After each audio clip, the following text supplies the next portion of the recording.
Ito, nasa barko na kami dito. At ang oras ay 1:51 ang oras.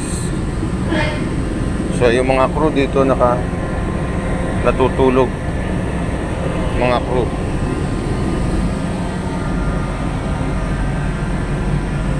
At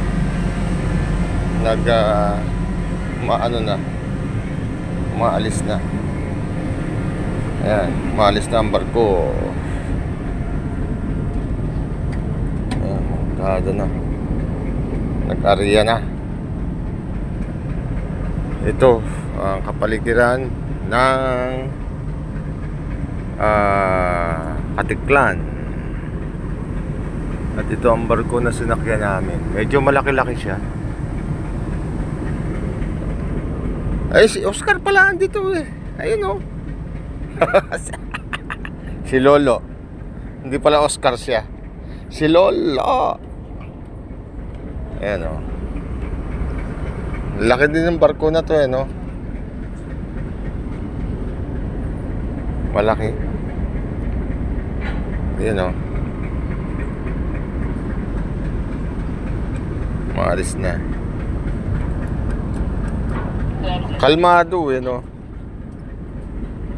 Sir, wala kayong alon na yung papunta rito, walang alon? Kalmado? Wow, baligtad ah. Parang hindi nagkaroon ng bagyo, no?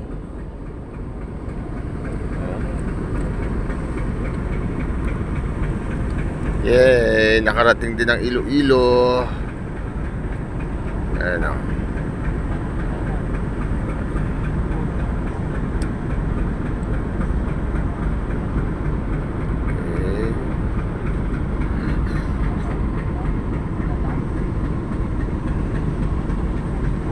Okay.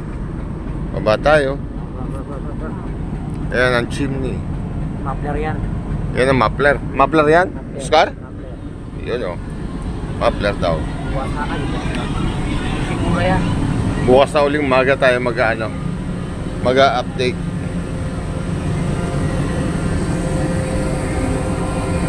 Ayan o. Meron daw ditong ano.